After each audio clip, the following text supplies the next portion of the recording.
Assalamualaikum, brothers and sisters. Welcome to a new episode on our podcast series.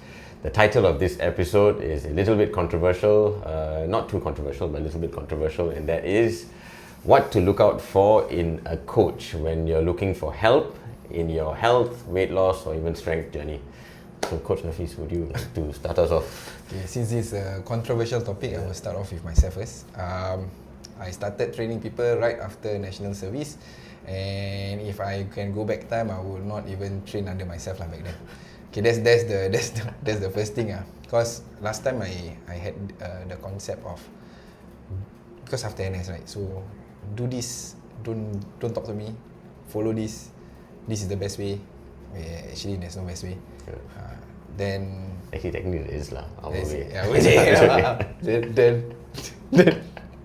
Then that's one of the things that I would say the first thing you should look out for is if the person just tell you to do this, but then you feel that it doesn't align with your own life, then you should find another coach. Okay. That's the first one. Second one is, last time I used to promise a lot of stuff.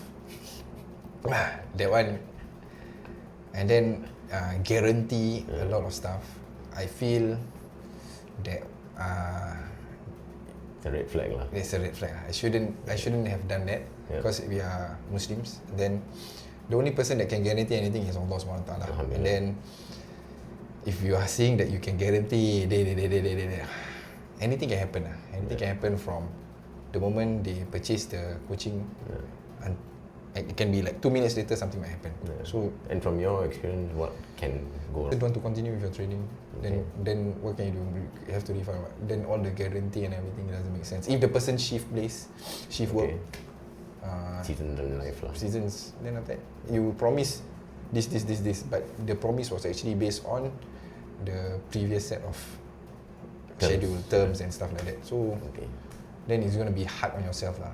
Hard on me back then, because how do I change? How do I adapt? It's going to be a bit difficult. So first, if the person just tell you to do this, don't. Secondly, promises, guarantee, move away lah. Okay. Just move away. Just move away. That's so far that for me that's the 2 point lah. How about yourself? Quite similar. So I've got it written down on my iPad. I think when you talk about what to look out for, the first thing I'll get people to think about is what are the red flags in a coach that you should look out for as opposed to the positive qualities. Similar to yours, what I had written down was my method is the best method, which is what we've tried to develop on our program is a client-led approach.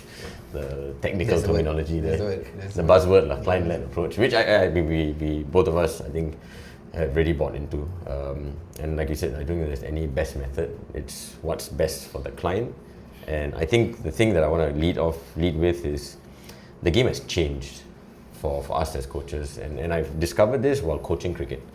So when I started to coach cricket, I realized that these kids were coming to me and telling me, "Hey, coach, why don't we try this method? I saw this player doing this. Actually, this guy on YouTube said you should do it this method instead of that way." And I go, wow, these are 8-9-year-olds who are telling me, "Coach, testing my coaching abilities." Then my initial ego is, don't tell me what to do. But then I realized that now the issue is not information. The issue now is there's too much information. That's right. And I think the clients, in the words of Pritam Singh, are very sophisticated now. He likes to use call, and I agree. They're very sophisticated.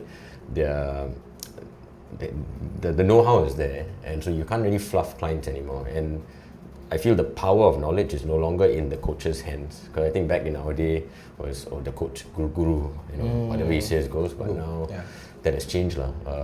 Especially with ChatGPT now. To be honest, and what we've been telling our clients is, or people will reach out to us, and that is, if you want the best program, we have a decent program, but you really want a very, very good program, go into ChatGPT, something good will something good will come out of it. Based on science and everything. Exactly. Right? So I think that's number one. There's no best method. I think it's what's best for the client, and the client would know what's best for him or herself. Number two, I think it's just to add on to your point of guarantee, is the quick fixes lah. So if a coach or someone is telling you, I can get you 10 kilos of weight loss in 2 or 3 weeks or 2 months, if it's too fast, I won't say it's too good to be true, because it can be done. But I think from an Islamic lens, two things are: the best of deeds are done consistently, even though small, and haste. Anything that's fast comes from shaitan. Anything that's measured comes from Allah subhanahu wa ta'ala. So I think that would be another big red flag. If someone is telling you or promising you quick results, though that is possible, I feel that's a red flag to be mindful of. Then the next part is, okay, these are the red flags. What are some characteristics that clients can look out for in a coach that, hey, actually that's something that's not too bad, or sort of these good traits that someone should look out for? I've listed two. One is, which is tough lah, I think that's something that we struggle with, and that is a coach that is empathetic but also honest. And that's, I think, a balance that even we struggle, because I think on my side, maybe I err more on the empathetic, too easy. You will be more on the just do it side. I think that has changed, alhamdulillah, with our with becoming more mature as coaches. But I think it's important to find that balance of a coach that can be both understanding of your situation, but at the same time is willing to have a difficult conversation in a compassionate manner. So that's one, which is quite hard to find, I think. I'm just telling it because it's a struggle. It was a real struggle for me, especially developing for those. Well. Yeah, developing empathetic. those.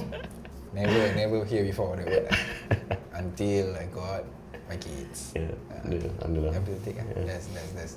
But yeah, go back to your point. Empathetic and honest is a very, very tough lah to be both at once. Especially like being coaches. Yeah. Sometimes we need to be very, very honest, but we cannot be too critical lah. Yeah. I think tough lah. I think that's the other point that I wrote down, which is the coach has a system and an ability to communicate, to track, to hold you accountable.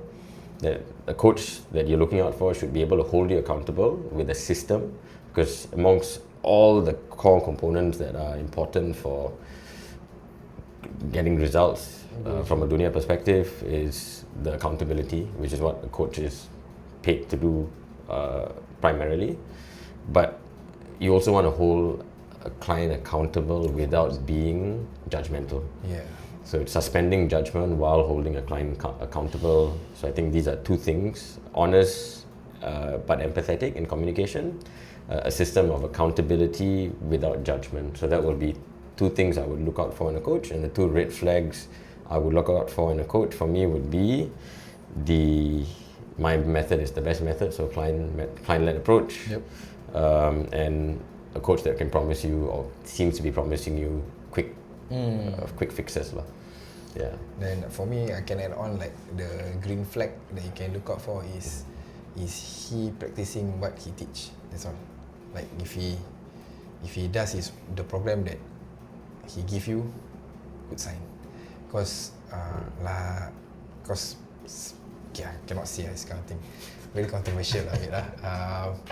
Person A, Cannot person A. Okay, I put myself lah. Okay, maybe back then because the information is everywhere. Yeah. Then you don't know what's right, so you test out everything. But if you feel the coach is always testing, and every week the program keep changing, he's testing his luck, trying his luck. Okay. Because one of the ways for you to learn is you need to practice. For example, a squat. You need to practice the squat movement. But if, for example, today you practice squat A, for example, back squat, next week suddenly you do a different type of squat. Yeah. Then the next week you do a different type of squat. You don't allow your body or your nervous system to learn the movement. Okay. So if the program keep changing, but if he tells you upfront, If I don't know what works for you now, Yeah. then okay, he's honest. Yeah. He's telling you that he's telling me he don't know. He's testing out what works for you. Yeah. But if you keep changing, but then you ask him, nothing is. He say, "Hey, Shazad, you just follow me. This is the best way." Run away. Okay. Just run. Because he as a coach, we need to know why we are doing it. But sometimes we need to do a bit of testing. Yeah. Because for example, a front squat, a lot of people can do front squat. Cannot do front squat. A lot of people can do back squat. Okay. Yeah. So you just need to find what works for the person. So the question I have here, which some people may have, is what is too much testing? What is a reasonable amount of testing? When you have this question, what's working? Simple like for example, why am I doing this? Why am I doing this? But nothing is working. The main metric that you should see, like for example, you hire a coach because you want to achieve a certain goal. Yeah. Are you achieving the goal? But if the goal is not, you haven't achieved yet, right? Then you should just chow lah, I feel. Okay. Yeah. And how much time, just for the benefit of us coaches, how much time or how much leeway should a person give a coach that's fair? 3 weeks. 3 weeks, okay. Because 3 weeks is enough for the body to adapt. Okay. 2 to 3 weeks is enough for the body to adapt. Then, but sometimes the first 2 weeks, you don't know whether is it working or not. Yeah. Maybe give another week. Then if the last week you feel this one not working, you should be upfront to your coach. I don't think this one work for me. We give ourselves 3 weeks already. Okay. 3 weeks is a long time. 21 days. Yeah. It's a long time already.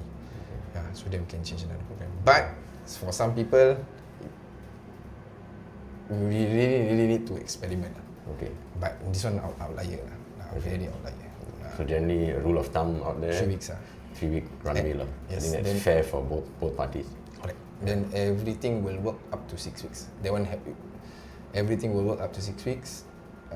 When you say everything will work up to 6 weeks, what do you mean? A new training program, everything will work for 6 weeks. But then if you're staying the program and then you're not getting any benefit of it, you can ask your coach, time to change. Okay. Because everything has a limit, 6 weeks. Unless 6 weeks. 6 Okay. weeks. So you're saying three weeks would be a fair runway for both parties to use to experiment whether the method is working or not, or to suss out whether the coach is good or not optimal. Yeah. And then the other would be whenever you're starting anything new, you give you 6 months, 6 weeks for your body You want to adapt and move forward. But Yes. after 6 weeks, typically what you see is there will need to be a change. There's going to be a change, a different kind of variation. For example, you have been doing front squat for 6 weeks, maybe you can do overhead squat for the next 6 weeks. Okay. Then for example, you've been doing a hypertrophy program, maybe you can do a powerlifting program, for example. Okay. But change every now and then. 6 weeks, I would say. Then is it right to say that a good coach would have that number in mind, Yes. inbuilt in the program? Correct. 6, 12, 18, 24. Okay. 6, 12, 18, 24. 6, 12, 18. For myself, I run a program. The longest program I ever run for myself is 2 years. Same thing every week, Yeah. week in, week out. I feel that one too long. Should I cut it short? Maximum 24 weeks. Which is how? 6 months. 6 months. Yeah. Okay. Seems to be too long. Now, 6 weeks enough already. Okay. Change. Get ready to change already. Okay. That's me. That's one of the thing I say look out for. If you want to look out for a coach, his programming. If for example on training side his programming, and why he's giving you the exercise. If you feel uncomfortable doing the exercise, sound off. Yeah. Tell him that this is not working. Or tell him or her this is not working. Do you have any other option? Then you feel like you cannot get it. Usually for me simple If I need to explain 5 minutes how to do a exercise, I just change Okay. This is the exercise is not a right fit. Yeah. I just have to change to another regression or a progression. That's all. A different exercise selection. That's all. Yeah, that's for me. Okay. I think we have, so to summarize what we've shared for the benefit of everyone out there and some coaches listening on what to do, what not to do, your green flags, your red flags will be Do this do this. my way. Not your way, my way. Second one was what I say. Wait, forget. Short-term memory. Let me see. The guarantee. Guarantee, Yeah. yes. So first green flag is. First red flag. First red flag is. Do my way or the my highway. way. Yeah. Then after that is the guarantee. They promise too much. So two red flags on Hafiza's end. My end would be, and your green flags is they adapt. They can adapt to the client. Yeah. Yeah, like for example, exercise selection. This exercise doesn't work. You feel not good. You as a client, you feel not good. You don't feel that it's suitable for you. You sound off. He okay to change. He try out.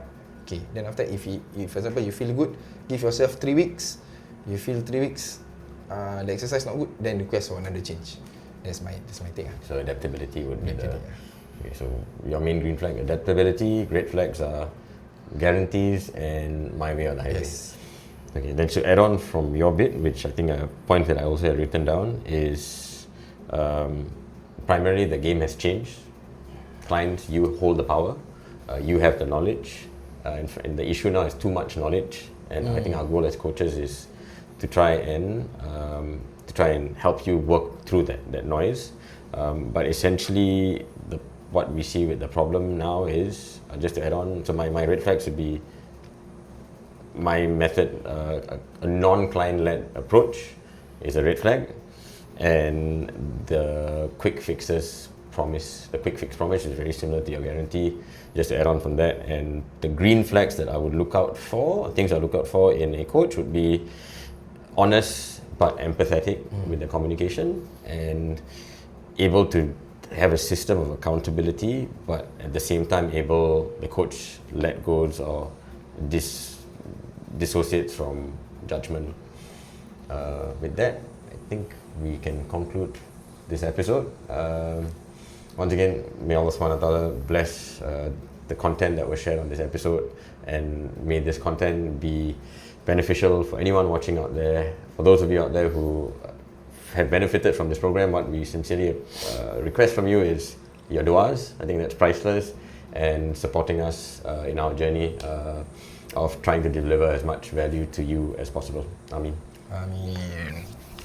Thank you.